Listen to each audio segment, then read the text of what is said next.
Bismillahirrahmanirrahim. Assalamualaikum warahmatullahi wabarakatuh.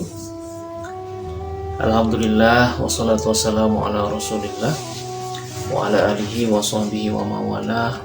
Amma ba'du. Sahabatku yang dirahmati Allah subhanahu wa ta'ala, alhamdulillah, bersyukur kita kepada Allah. Mudah-mudahan Allah senantiasa menjaga kita semua, melindungi kita semua, khususnya hati dan pikiran kita untuk terus-menerus berada dalam perbuatan-perbuatan yang diridhoi oleh Allah Subhanahu wa taala. Para sahabat yang dirahmati Allah Subhanahu wa taala,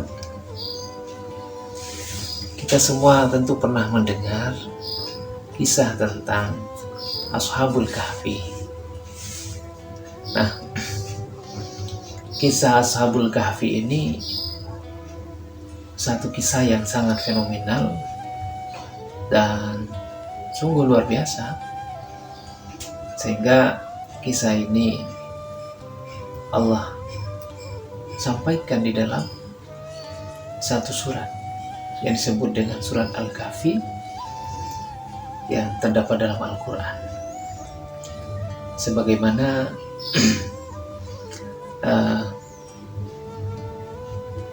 surat Al-Kahfi ini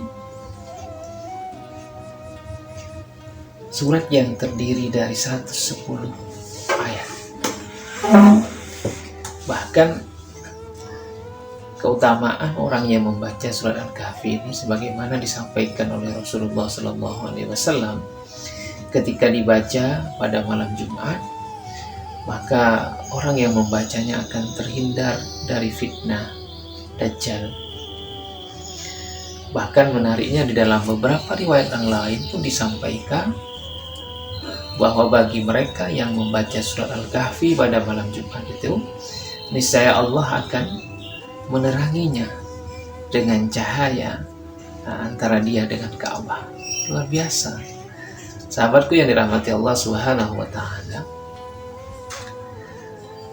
surat Al-Kahfi secara sederhana itu bermakna sebuah gua yang ada di gunung.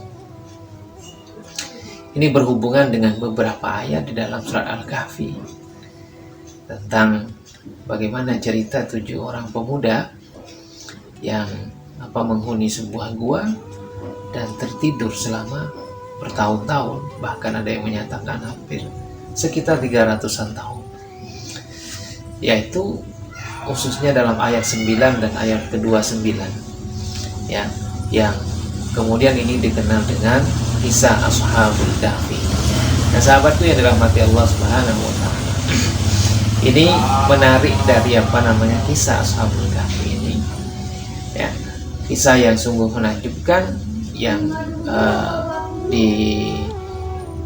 diabadikan di dalam Al-Quran. Nah, kisah ini terjadi pada zaman dahulu, sebelum lahirnya atau diutusnya Nabi Muhammad SAW. Ashabul Kahfi ini merupakan sekelompok pemuda yang beriman kepada Allah. Mereka dikatakan terdiri dari 7 orang, yaitu ada yang bernama Maximus, kemudian Martinus, Dionysius, Malchus, Konstantinus, dan Theseus yang pergi untuk mengasihkan dirinya. Nah, itu beberapa nama yang termasuk di dalam Ashabul Kahfi. Kemudian Ashabul Kahfi ini diceritakan hidup pada zaman Raja Dikianus tahun sekitar 249 ya, Masehi, di mana para penduduk, para rakyatnya itu dipaksa untuk menyembah berhala. Namun ketujuh pemuda yang dikenal dengan Ashabul Kahfi ini tidak mau melaksanakan apa yang diperintahkan oleh Raja Dikianus ini. Kemudian karena mereka tahu konsekuensinya ketika tidak mematuhi perintah seorang raja, maka mereka bersepakat untuk mengasingkan diri mereka. Mereka pergi ya dari tempat tersebut. Nah, kemudian sahabat yang dikenal dengan Ashabul Kahfi ini pergi meninggalkan kotanya. Mereka tidak mau mengikuti agama raja dan penyembahnya. Ya. Nah, mereka pasti akan diintimidasi dan disiksa. Lama kelamaan sahabat Ashabul Kahfi ini terus pergi. Nah, di tengah perjalanannya itu mereka bertemu dengan seseorang pengembala yang membawa seekor anjing yang bernama Kitmir. Kemudian para pemuda ini memutuskan untuk tinggal di suatu tempat yang jauh dari pemukiman yang tidak mungkin diketahui posisinya oleh Raja Dicyanus tersebut, dan tentu oleh bala tentaranya. Nah, sampailah mereka di suatu tempat yang asing, yang jauh dari kota, dan di sebuah gunung, yang dimana di gunung tersebut terdapat sebuah gua, yang akhirnya mereka masuklah ke situ.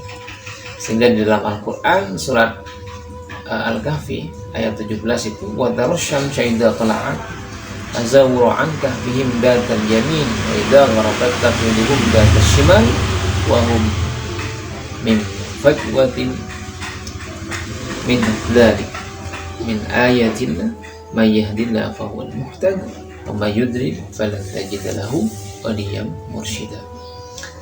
Ya.